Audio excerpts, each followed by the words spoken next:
you. So, welcome to Future Farms Conversations. We're really excited to have you here because I know we've got quite a story and journey that you're looking at sharing today. So, I mean, let's just jump straight into it if that's good with you. Yeah, that sounds great. Awesome. Can you tell us, just to date, what's been your entrepreneurial journey? How has entrepreneurship defined you to where you are now? That's interesting because I think my entrepreneurial journey probably started at school. I grew up in Cape Town, South Africa, and I used to import computer peripherals like printers and modems and stuff, and sell them in Cape Town. And you couldn't get them there, basically. And so my mom would take me around to various clients, and I would drop off these modems, which had modified so they worked on South African power and blah, blah, blah. So I think I was quite an entrepreneurial little dude. That then manifested more formally after I finished studying computer science. I raised some money from an angel investor and hired a team, and then did a startup. Kind of back then, it was really known as starting a business. It wasn't even known as starting a startup. Yes. So this would have been 1999. It was so the founding team was basically my very good friends, and we would kind of hire contract workers as and when we needed them.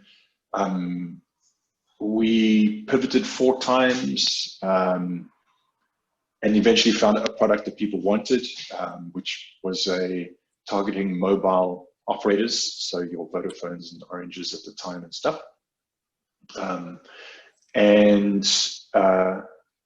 So that was about 4.5 years. It was a difficult time, I would say. Just making product, and we weren't very methodical. Like now, the product thinking and design thinking is a sort of a standard. Back then, it was the Wild West. There were no blogs. You just kind of used common sense and went for it and made lots of mistakes. I suppose the one interesting thing was that business got acquired, Right. In 2004. But the acquisition, so we had an acquisition that failed first, and then we had another one where somebody else bought us. But that was an incredibly difficult time emotionally. Like, it was a very, very hard thing where we'd had the due diligence, we'd done everything, we'd been acquired, like we were growing, it was, we had clients, it was great. And made lots of mistakes in that acquisition, where the proposed acquirer was a special purpose vehicle company. So basically, what turned out was there was nothing to sue. So we were transacting with a shell company that was going to be capitalized and whatever, but they didn't pay us, was the bottom line. We didn't give them the software and do the acquisition, but it was a very difficult time where you kind of got from the high of being acquired to the low of, oh shit, we basically stopped trading and told all our other clients that we've now been acquired, and kind of done it all wrong, basically. We then got acquired by another one of our partners for much, much less money. And it was a massive learning experience, where basically the results of the acquisition went from life-changing money to a good pat on the head for 4 or 5 years of work. So lots of learning there. I then moved to London, was done with startups for a while, worked for a bank. I've always been quite technical, so I really enjoyed, I worked as a quantitative analyst, so like a real geek, and I enjoyed that part of it, but it was sort of for 5 years, or I don't know how long it was, probably 4.5, 5 years, and got the hell in with finance and all that stuff. And I was like, I need to go do another startup.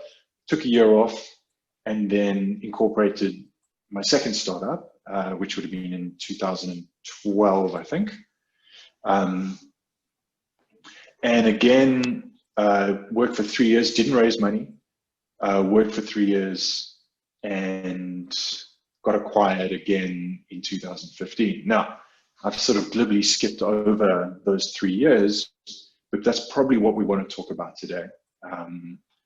And in that time, I was so committed to my vision, and I was a solo founder then. It was just me in a room for a little while. I eventually did hire a CEO, and then we had a team and stuff, but I was a solo founder for about 18 of those 3.5 years. Right. 18 months of those 3.5 years. And in that time, I blew through all my money. I went past zero. And that was a very, very exposing thing for me. So at that time, I then started to raise money, and as it so happens, got offered money but didn't take it. It was terrible terms. I mean, we can talk in another video about the sort of UK SEIS, EIS funds, which are not really professional investors, but that's another conversation. Anyway, long story short, blew through all my money. My now ex-wife was supporting me. And so what that did was that it exposed me on a number of fronts. One of the fronts was money has always, like, I've always had a bit of a thing with money, I think from childhood. It's always been a proxy for control. So you can always throw money at something to kind of insulate yourself from bad stuff. And now I didn't have that. And emotionally, that was extremely exposing, because it was kind of, it was just really, really difficult. Now, at that time, my ex-wife is an entrepreneur also, and I had supported her during her entrepreneurial journey, and so now she was reciprocating, and I thought that would be okay. But what I found about myself was there was something I didn't like about that. It didn't sit well with me, that I was kind of having to get a handout every month, and it was something that I thought I'd be okay with, but as I grew to know myself, I actually wasn't. Like, for whatever reason, I was very uncomfortable with that. And at that time, I also had some sort of family issues where my father was disabled, but also I would have to help them out financially, my parents. And what eventually transpired was I started to manifest these mental health symptoms, and I would, so I'd never known what a panic attack was. I'd never known what a night terror was. And I would like go to sleep exhausted. Then I'd wake up at 2 or 3 and I'd feel like someone was on my chest. My heart would be racing, and I didn't know what that was. And I'm like, I was very afraid. Like I'm like, am I dying? Is this a heart attack? What is this, you know? And so I then went to the NHS, and they were like, are you depressed? I'm like, I don't really know what that is formally, but I don't think so, but I don't know. And they were like, do you want Prozac? And I'm like, I don't know, that I wasn't keen on going down that road. And they were like, well, why don't you go and see a therapist? I'm like, okay. So, and at the time I was very emotionally volatile as well. So I was like afraid, then scared, then all these massive highs and lows and things. And so I went on to, I think it was Google, and then eventually found my way to the British Therapist Society or some page or something. And they were like, enter your postcode. So I did. And they're like, well, these are the people around you. I'm like, okay. And I'm sure this isn't how you're meant to choose a therapist, by the way. And I remember the lady's name was Ashley, but her email to contact her was Ash. And that's why I chose her, because I'm like, oh, that's pretty approachable. Like, she seems like she's kind of cool. This is purely from literally a contraction on an email username. And I'm like, all right, well, I'll go with Ash. So I call her up and I'm like, hey, I really need an appointment. And she's like, look, I'm all booked up. I'm like, no, I really need to see you. I'll do late, early, whatever. And she was like, okay. And that began a now 7-ish year relationship with therapy. And so, Zara, you asked me what a takeaway would be, and my takeaway is I really recommend therapy to people, and I do. I kind of have always done, and I think especially for founders. See, so going to therapy was actually very also exposing for me because I couldn't afford it. Was the other thing. Like it's expensive, and especially when you have like zero money. And I had to ask her for a discount, and that was unbelievably exposing for me. Like it was a whole process for me of pride and all that stuff. And she was awesome, and she was like, absolutely. And anyway, and so there began a journey of looking under the carpet in my psyche of everything that I brushed underneath there and exploring it all. And what I found was a couple of things. One was that the symptoms went away. So it helped me, like absolutely categorically. But also it's work. Like I always describe my experience of therapy as gym. It's gym for your mind and for your emotions. And like sometimes just a pain in the butt to like at the end of a long day working to be like, okay, and now go do work on being challenged on like your self-image and you know what you're thinking and how you're feeling, and that can be difficult. So it's not a, you know, this isn't a pop a pill and off you go. Like this takes work. So so basically coming into close contact with the symptoms, I think, is something also worth exploring, because what it's taught me about myself is a lot more self-awareness. So I would argue that I'm nowhere near long enough in the journey to have formally moved past things, but I know myself. So for instance, when I start having thoughts around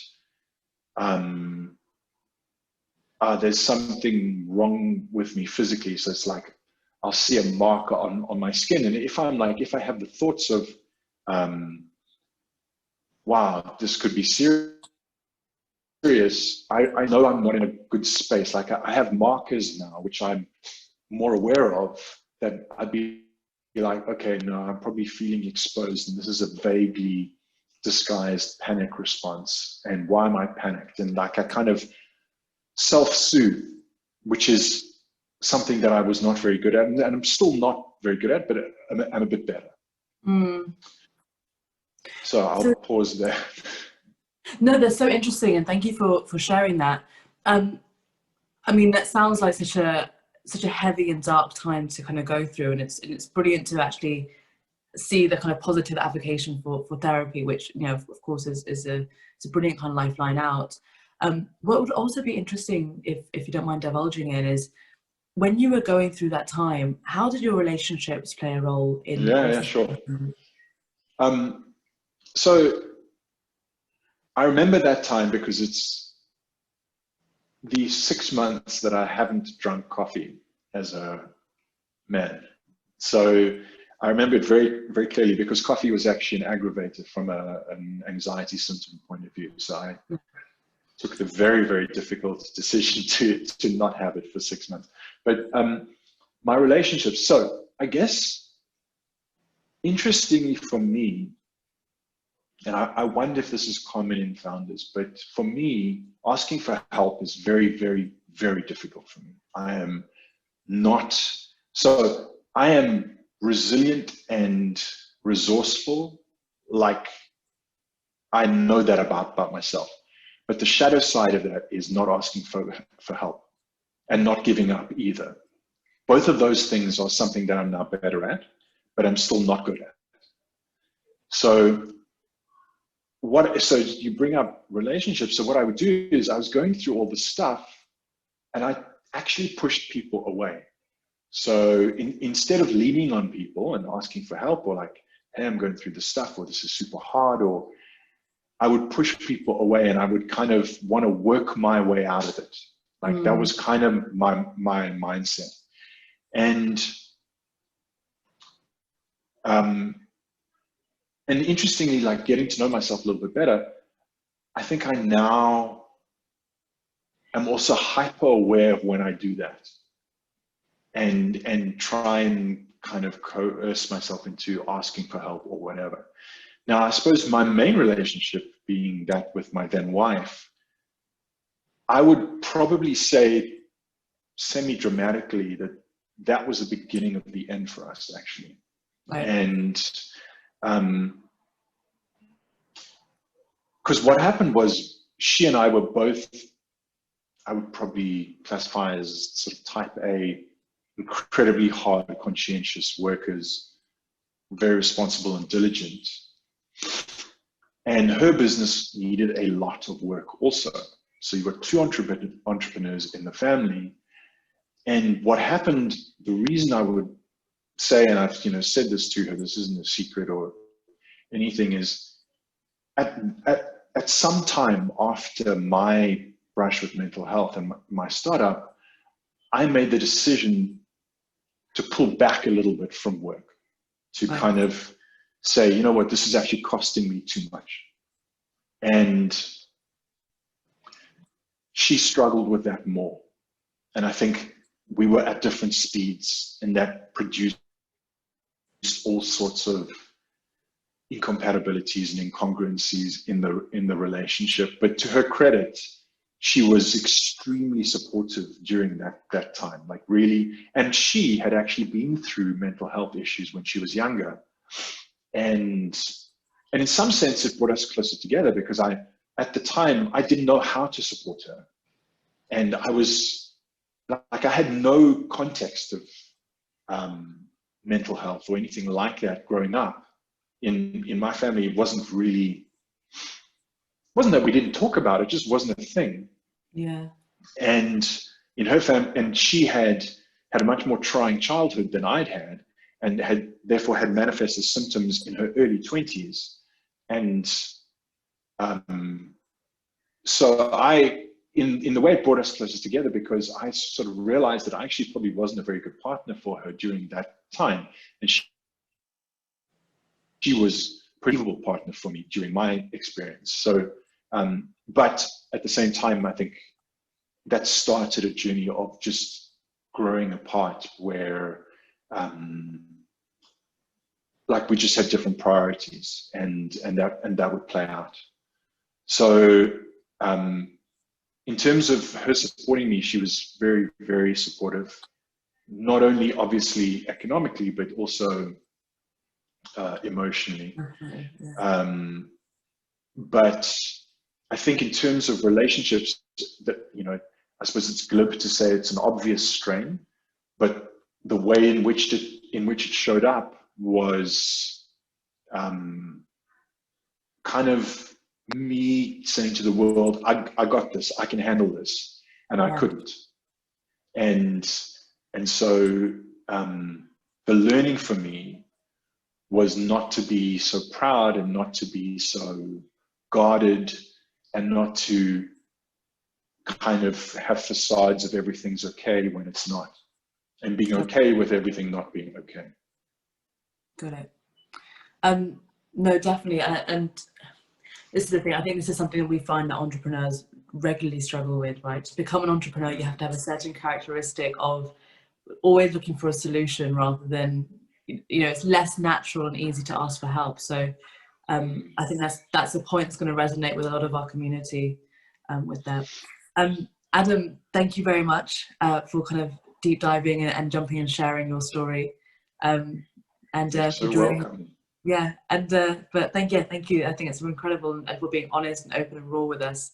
Very much appreciated. You're very welcome, and it's great to participate in this kind of thing, because I think that it's something I'm very passionate about, and have tended to sort of gravitate towards the mental health side of entrepreneurship since my previous startup. So I love giving back, because I think it's a really important, if nothing else, just to hear some war stories, because I think as a society we tend to glorify and cherry pick our entrepreneurial stories, and that's a negative reinforcement, in my opinion, of the, you know, what's wrong with you, why aren't you successful kind of mindset. So great to be here, and you're so welcome.